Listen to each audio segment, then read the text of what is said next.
داؤد علیہ السلام کے لیے ایک ستارہ طلوع ہوا تھا جس کے 6 کونے نظر آتے تھے۔ وہ جو 6 کونوں والا ستارہ نکلا تھا نا، یہودی کہتے ہیں کہ ہمیں یہ بشارت دی گئی تھی کہ حضرت داؤد علیہ السلام کی، یعنی ان کی نسلوں کی، یہودیوں کی حکومت جب قائم ہوگی، پوری دنیا پہ یہودی راج کریں گے، اس وقت یہ 6 کونوں والا ستارہ نکلے گا۔ تو جب اسرائیل بنایا گیا تو انہوں نے اس وقت بہت کوشش کی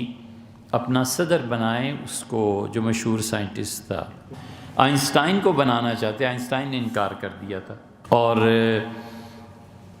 یہودیوں کے وہاں کے جو ربائی تھے، یہودیوں میں اب بھی خانقاہیں ہیں، اب بھی ان کے معابد ہیں۔ اسرائیل میں بڑے بڑے یہودی اللہ کو یاد کرنے والے، چاہے وہ اپنے مذہب کے مطابق کرتے ہیں، گھنٹوں کھڑے رہتے ہیں اور اللہ کی عبادت کرتے ہیں۔ یہودیوں میں بیعت کا سلسلے جاری ہے، یہودیوں میں سند جاری ہے، یہودی اللہ کو اپنے طریقے کے مطابق بہت یاد کرتے ہیں۔ انہوں نے پھر اس وقت کہا تھا کہ اسرائیل کا جھنڈا وہ بنایا جائے جس میں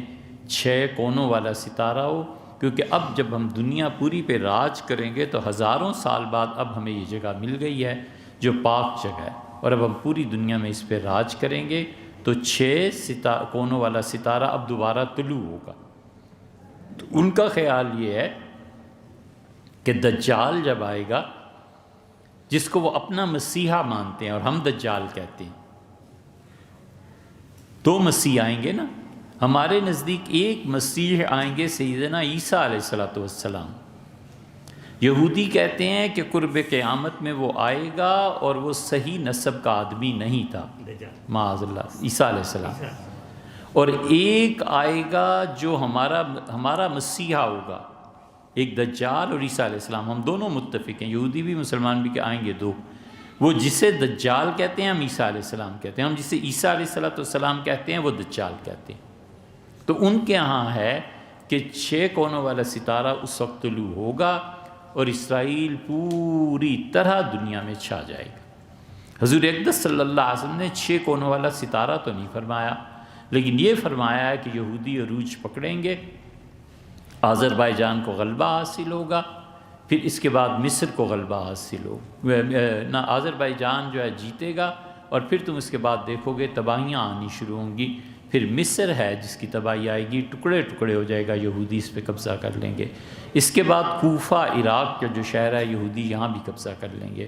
پھر اس کے بعد ترکوں کی باری آئے گی۔ ترکوں کے بارے میں فرمایا تھا کہ ان کا ایک گروہ نکلے گا جو کوئی تمیز نہیں رکھے گا، کوئی حیا نہیں ہوگی، اور خیموں میں اور بستیوں میں گھس کے عورتوں کو اپنا نشانہ بنائیں گے، وہ جو چنگیز کے زمانے میں ہوا تھا، کیونکہ عربوں سے اللہ نے قیادت چھین لی تھی پہلے ہی۔ عالمی قیادت جو ہے یا وہ عربوں کو ملی ہے، یا ترکوں کو ملی ہے، یا پھر برطانیہ کو ملی ہے، یا اب امریکہ کے پاس ہے۔ اب اس کے بعد چائنا آئے گا، تو یہ بھی حدیث میں آیا، حضور صلی اللہ علیہ وسلم، ایک قوم آئے گی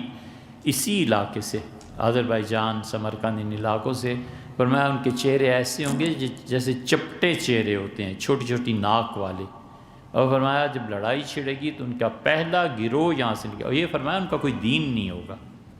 تو فرمایا تھا کہ پہلا گروہ یہاں سے نکلے گا